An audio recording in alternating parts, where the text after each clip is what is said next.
I can hear my mother's voice right now. Jason, it's cold outside. Jason, you really gonna wear shorts to your big comedy show? Well, one thing my mother nor I could anticipate is that I would have such beautiful sculpted calves.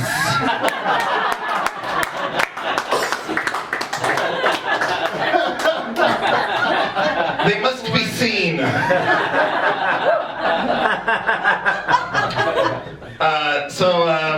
If you think about it, every pair of shorts has two pant legs. Hold on, no. Every pair of shorts has two leg cuffs, I guess. Anyway, yeah, so there's two of them. They're the same. It's like they're identical. I have an identical twin brother. That was a good segue, by the way. When you have an identical twin, everybody wants to ask me questions about what's that like, you know? I feel like the SAT test has less questions than someone who found out they're talking to a twin for the first time. And one question I get all the time is, do you and your twin ever switch places?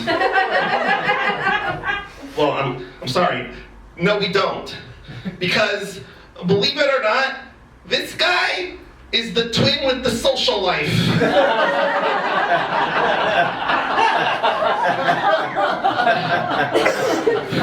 If I switched places with my twin right now, I'd be sitting in his bedroom. And if I'm gonna sit in someone's bedroom, I'd rather sit in mine.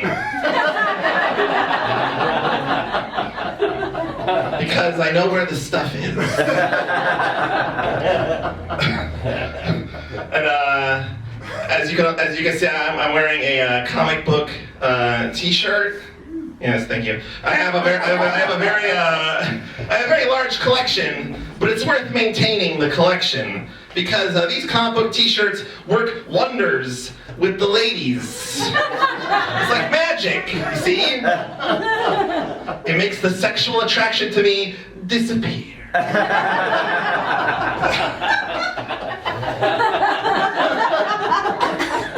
I remember one time I did get a date with a girl, that memory really stands out, and I wore this actual T-shirt to the date.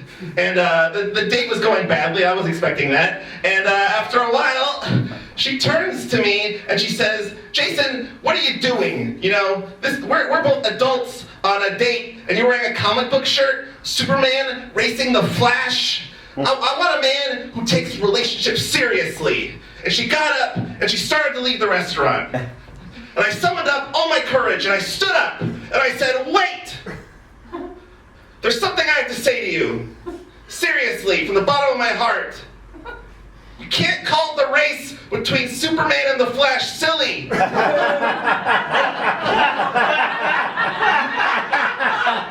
Because it was for charity.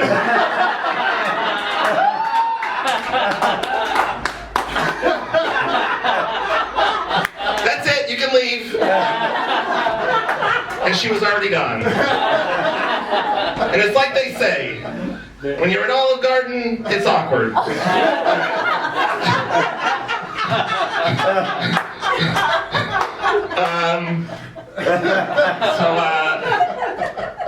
So I have a dad. I don't think anyone else here can relate to that at all. And often I find myself competing with my father, which is awkward, you know, and only because my dad is so much cooler than me. And you'd think that, you know, my dad is getting up there in age, and he's been happily married for a very long time. Maybe he could stop being cool and give his young, plucky, lovable underdog of a son a chance to shine. But no! Because you see, the issue is, the whole time I've known my father, he has been a saxophonist, a keyboardist, a drummer, a bass guitarist, a band leader. He's like a jazz everything. That's very cool. Too cool. You know, and I can't play anything.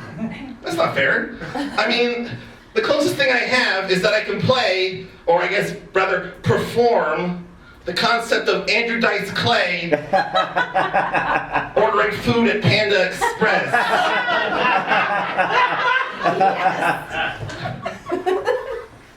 Hey, let me ask you something. Can you put like half chow mein, half rice? Ow! That's not quite as cool as the saxophone, but I try. And then, I thought I finally had a chance to defeat my father 5 years ago because he developed the male pattern baldness, and after a long struggle, he shaved his head bald. My dad has no hair, and spoiler alert, I have hair.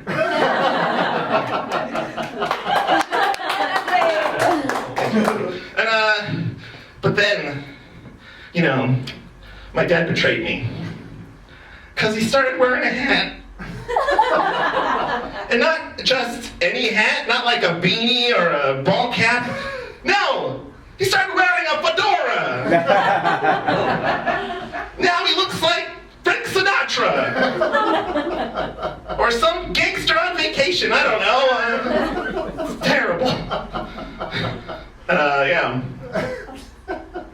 And, oh, by the way, not to brag, but I'm doing very well on the dating apps.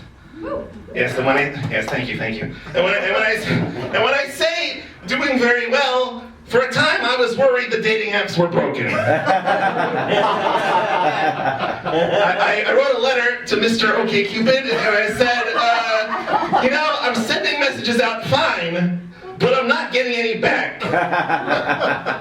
Can you make sure all these women got those messages? And, they're still checking to this very day. But I've been in a bit of a dry spell, so I've had to adjust my sexual expectations. I've had to even take it as far as to my use of metaphor. I don't know if you guys are aware of the baseball metaphor for sex. Each base is like an ascending sexual thing. It's disgusting. Don't look it up. All right. But in order to measure my expectations appropriately, I've had to create my own baseball metaphor for sex. I'm going to take you around the bases right now. All right. Here we go, folks. It's gonna get very, very hot. All right. Warning. We got a splash zone right up here up front. All right. All right. First base. Direct eye contact with a woman. What's the temperature in here? Because it feels hot to me. All right. And now we come to second base. Direct eye contact with a woman who's smiling at me. Forced smile, real smile, it's all good, man. All right. And now, we'll get to third base. Things are getting intense. Big, firm handshake. I apologize to any children in the audience. All right. And now, here we come. Home plate. The apex of my sexual fantasies. A woman telling me she would gladly go out with me if she wasn't already in a relationship and or gay.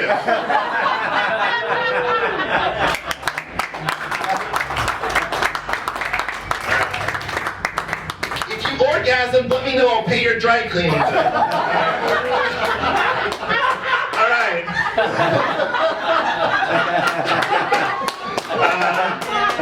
Please go on Instagram and look up Jason Luna. It's a good test of your web skills. All right, my name's Jason Luna. You guys have been terrific. Thank you.